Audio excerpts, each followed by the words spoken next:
Hello guys! Welcome back po ulit dito sa ating YouTube channel, The Homebase Edit. For today's video guys, ito yung pinaka dapat nating malamang lahat. Lalo na kung kayo po ay newbie at lalong-lalo na kung kayo po ay matagal na din dito sa Facebook content monetization.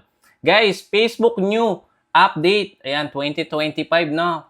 Ika-crackdown ni Facebook yung mga spam content, comment, and then yung ano pa ba? Engagement. Ayan. Okay, yung mga fake engagement, kung kayo po ay mahilig sa mag-comment ng mga F2F, count me in, engage to engage, nako, mag-ingat po tayo dahil instead na tumaas po yung reach or visibility po ng ating mga account, even page or profile man ang gamit nyo, could drastically impact our reach and monetization. Pwedeng ma-demonetize yung ating account. Well, ito po ay gusto kong i-share sa inyo yung video ni Janice De La Cruz, no? Panoorin po natin. Ano nga ba masasabi niya dito sa bagong update ni Meta? Sana mga hashtags na ito kung ayaw mong mabawasan ang reach mo dahil maaari nilang pababain ang visibility ng iyong content. Ang mga ito ay tunuturing na spammy at maaaring magdulot ng penalties sa iyong account. Sa halip, mag-focus sa mga hashtag na may kaugnayan sa iyong content. Maging smart, iwasan ang shortcuts at mag-grow organically. After watching this video, you should make Wait lang, panoorin natin ads. May ads siya. Skip lang natin. Pakita ko lang sa inyo. Yung bandang huli, ito yung pinapaiwasan niya. Iwasan ang shortcuts. Ito. Ayan, Reels viral, Reels video, follow me, follow to follow, F2F. At marami pang iba na hindi related sa content na pinost natin. Okay, ano nga ba yung matututunan natin dito? Dahil nandito ka na, i-share ko sa inyo yung tatlong malaking pagbabago na kailangan nating malaman ngayon. Okay? Number 1, spammy content. Pwede po tayong masyado banned. Okay? Ano nga ba ito? Ito nga po, yung sinabi po ni Ma'am Janice, no? Long distracting caption. Ito po, pinapababa po yung reach ng ating video o uploaded content. Saan nga ba makikita itong news or update ni Meta? Punta lang kayo dito sa ating Facebook monetization at i-click nyo lang po itong article na ito. Ilalagay ko yung link dyan sa may description ng video natin para mabasa nyo at magkaroon kayo ng idea.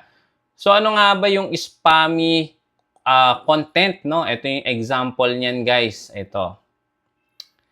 Ayan. Ayan, ano ko lang, i-desktop site natin para makita natin. Ayan.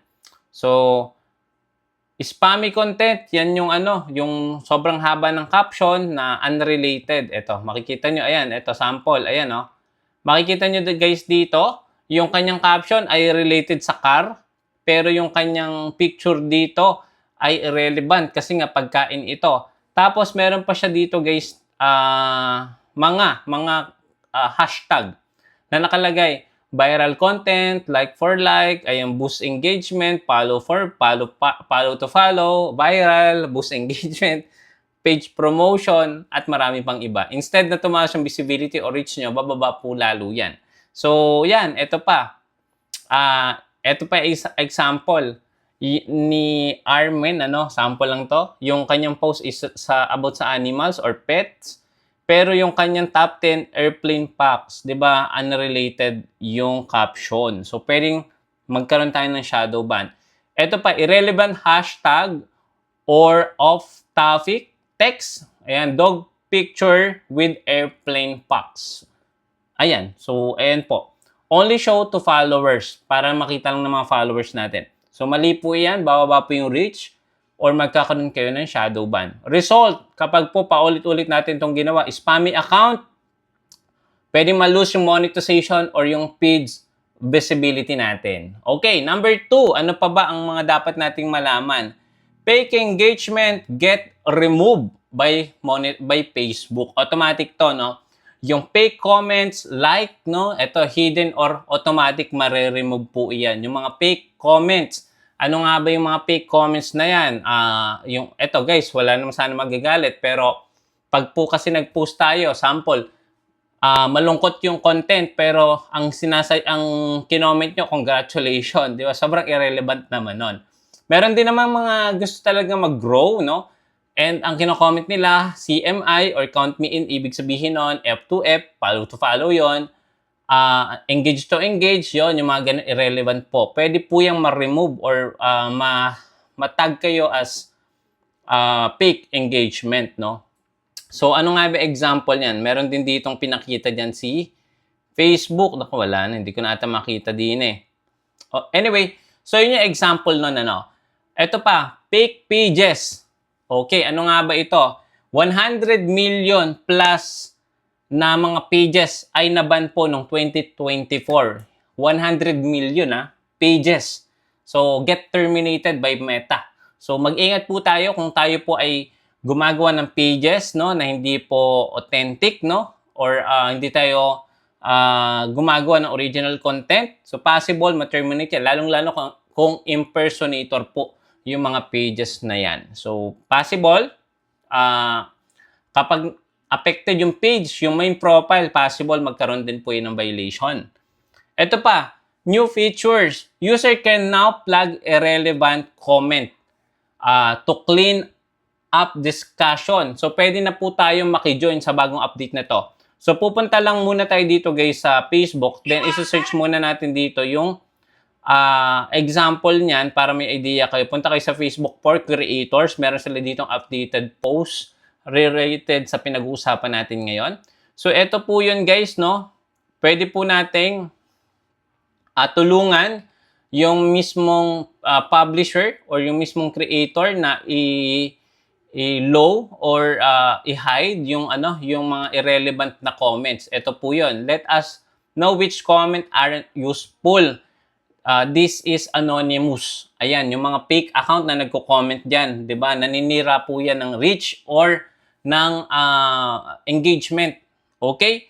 So user can now plug irrelevant comments. Kung pwede nyo na i-plug po yun. Kapag po marami nag-plug or marami nag-report, para na din siyang reporting, automatic yan, magkakaroon po ng violation yung nasabing pages na gumagawa ng mga ganon. Okay. Number 3, impersonators and content thieves. No? Ito yung kumukuha ng mga video ng isang sikat na creator. No?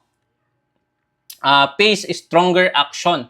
Pwede po tayong ma-remove or ma-report, no? Automatically, kahit sabihin mo nag-million of followers yan at kumikita na yan, as long na hindi po sa inyo yung page na yan or ginamit nyo lang to get more followers, to get revenue, ito na po ang huli nating magagamit, no? Yung mga ganyang account. So, ang gawin nyo, palitan nyo na po ng pangalan, no? Palitan nyo na po ng pagkakakilanlan yung mga page nyo yan para at least, di ba, kung suswertin tayo, baka hindi ma-detect. Sabi dito ng Facebook, 23 million fake profiles deleted last year, 2024. So yan.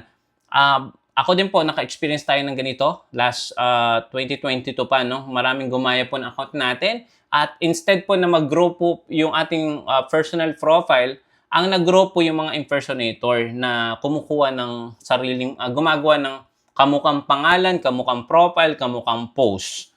Instead na mag-grow yung engagement natin, nababawasan dahil po sa mga impersonator.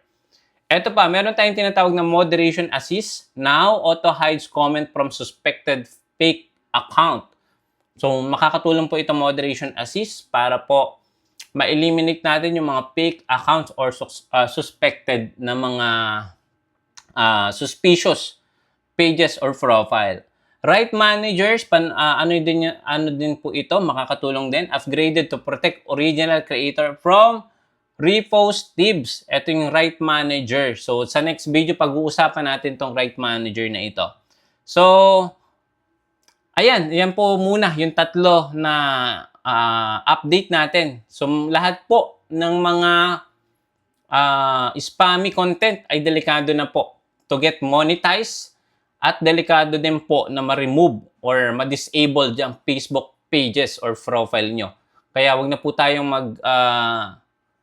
maging pasaway, maging matigas ang ulo sa pagpo-post sa mga ganito. At baka po sayang ang ating page na matagal nating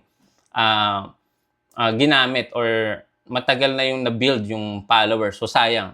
So what this mean for you? Post clean. irrelevant content, no? No spam caption or excessive hashtag. So, ito yung mga dapat natin matutunan. Pangalawa, avoid engagement pods or fake comment. Huwag po tayong masyado mag-comment ng mga unrelated, lalong-lalo na kung nag-grow kayo ng engagement, no? Make it sure relevant pa rin yung i-comment nyo dun sa specific content.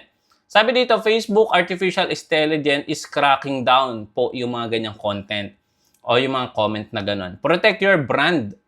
Use moderation assist, no, to block impersonators.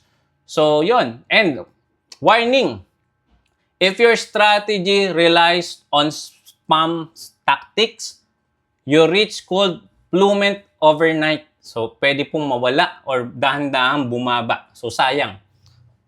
Okay, so sana marami kayong natutunan. At kung nagustuhan nyo po yung ganitong update natin, huwag nyo pong kalimutan mag-subscribe at mag-like at mag-comment ng related sa video natin na to. Maraming salamat. See you again sa next video. Bye-bye.